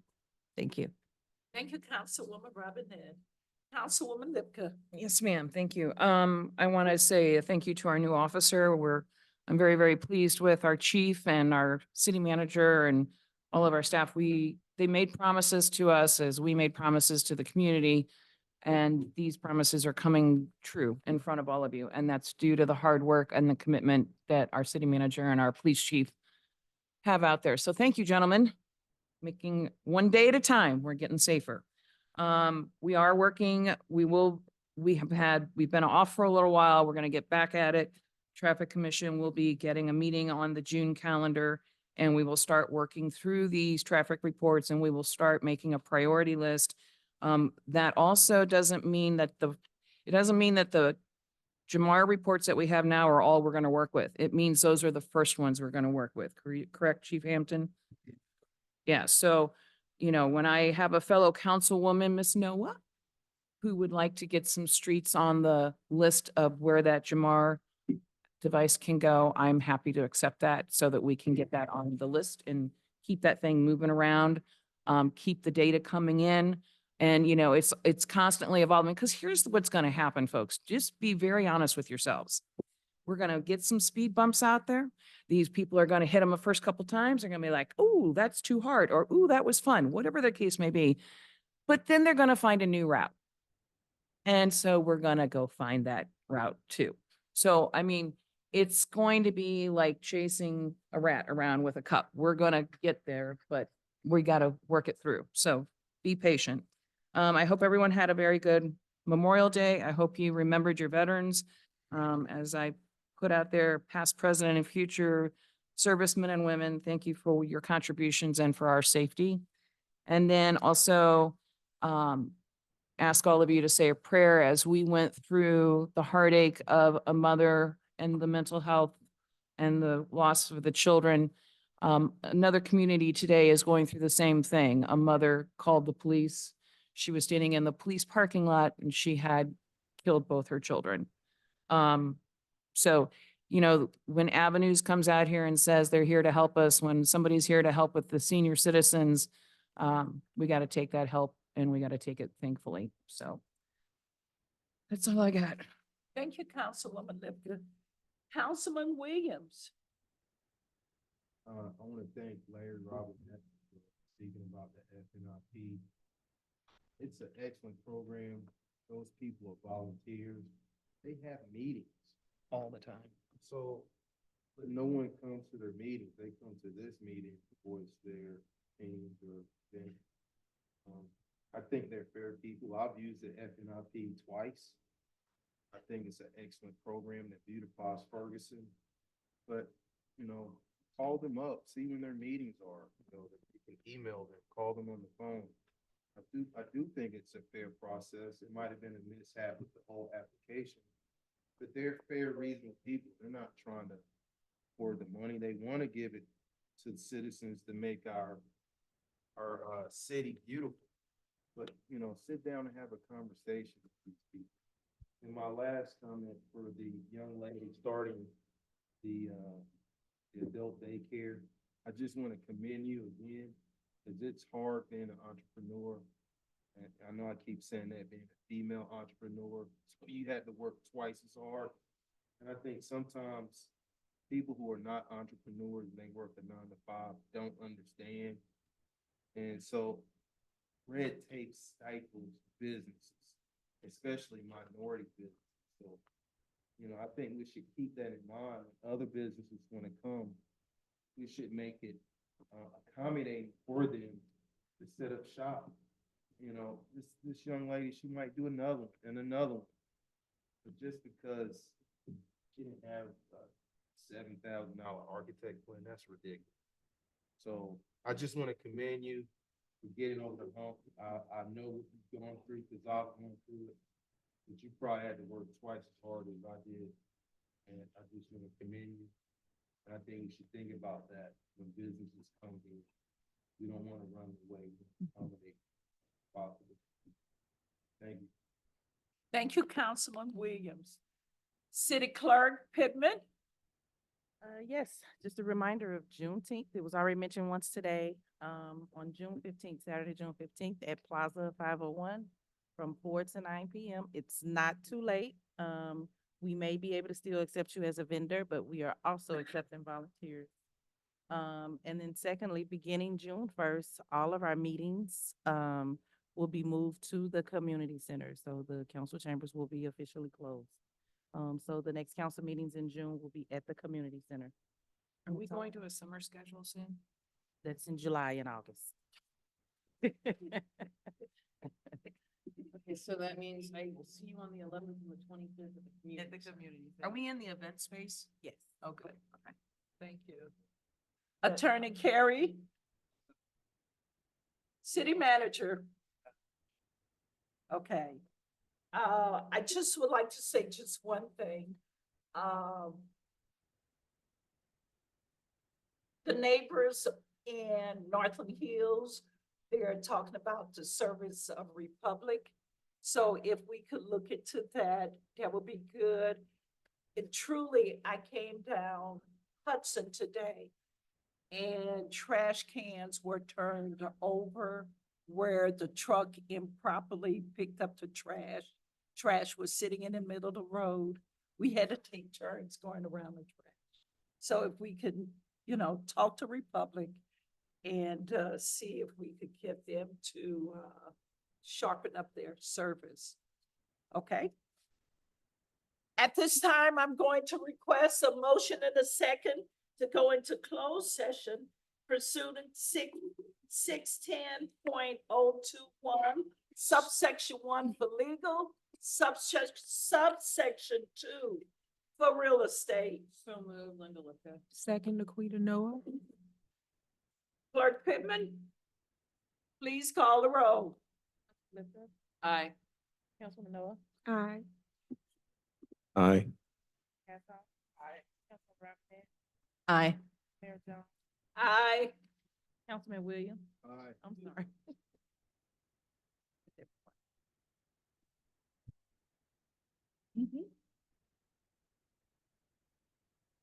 Everyone have a great night. We are now Yes. in closed session. Can we get 5 minutes?